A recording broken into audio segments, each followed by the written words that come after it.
ఈ నెల 9 నుంచి తెలంగాణ అసెంబ్లీ శీతాకాల సమావేశాలు వాడివేడిగా జరగబోతున్నాయి. ప్రతిపక్ష పార్టీని కట్టడి చేసేందుకు అధికార పార్టీ వ్యూహాలను పన్నుతోంది. బీఆర్ఎస్ తప్పుడు ప్రచారం చేస్తోందని, దానిని సభలోనే ఎండగట్టాలని సర్కార్ డిసైడ్ అయింది.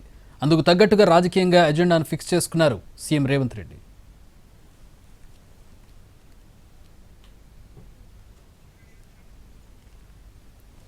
రైతు భరోసాను సంక్రాంతి నుంచి అమలు చేయాలని సర్కార్ ఇదివరకే నిర్ణయించింది. దీనిపై ఇప్పటికే డిప్యూటీ సీఎం నేతృత్వంలో సబ్ కమిటీ వేశారు.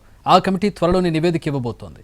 ఇది సభలో చర్చకొచ్చే అవకాశం ఉందంటున్నారు. అలాగే గత ప్రభుత్వం రైతు బంధు పేరుతో నిధులను దుర్వినియోగం చేశారని ప్రభుత్వం ఆరోపిస్తోంది. అందుకు సంబంధించిన వివరాలను కూడా సభలో పెట్టాలని సర్కార్ ఆలోచిస్తున్నట్టు తెలుస్తోంది. ఇదే జరిగితే అధికార ప్రతిపక్షాల మధ్య అసెంబ్లీ వేదికగా మాటల యుద్ధం తప్పదు.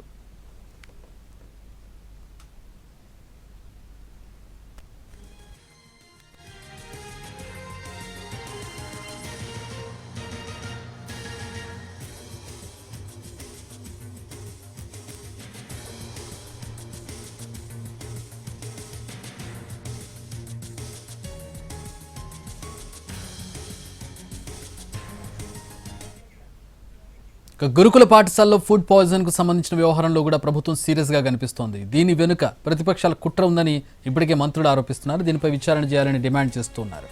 ప్రభుత్వం కొన్ని నివేదికలను తెప్పించింది. దీనిపై సభలో ప్రకటన చేసే అవకాశం ఉంది.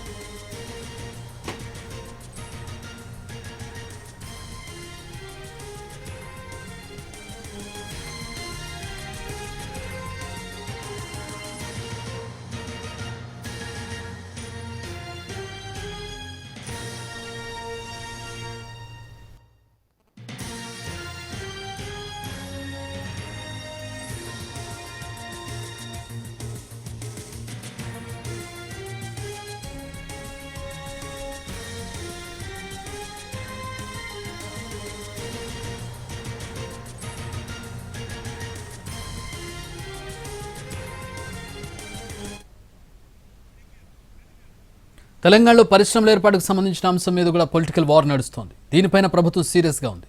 జరిగిన ఘటనకు సంబంధించిన నివేదికలన్నింటినీ అధికార పార్టీ సభలో పెట్టాలనుకుంటోంది. వాటిపై పూర్తి స్థాయిలో చర్చ చేయాలని చూస్తోంది. లగచర్ల, దిలావర్పూర్ ఈ రెండు పరిశ్రమలకు సంబంధించిన భూసేకరణ వివాదంపై అసెంబ్లీ వేదికగా ప్రభుత్వం ప్రజలకు వాస్తవాలు చెప్పాలనుకుంటోంది. మరోవైపు పెండింగ్లో ఉన్న ఆర్డినెన్స్లను కూడా సభ ముందుకు తీసుకురావాలని సర్కార్ భావిస్తోంది. ప్రభుత్వం ఏర్పడి ఏడాది కావస్తుండడంతో కీలకమైన శాఖల ప్రోగ్రెస్ను కూడా సభలో చర్చకు పెడితే ఎలా ఉంటుందనే అంశాన్ని అధికార పక్షం పరిశీలిస్తోంది. ఇప్పటివరకు ప్రభుత్వం చేసిన రుణమాఫీపై కూడా సభలో చర్చించాలని సర్కార్ భావిస్తోంది.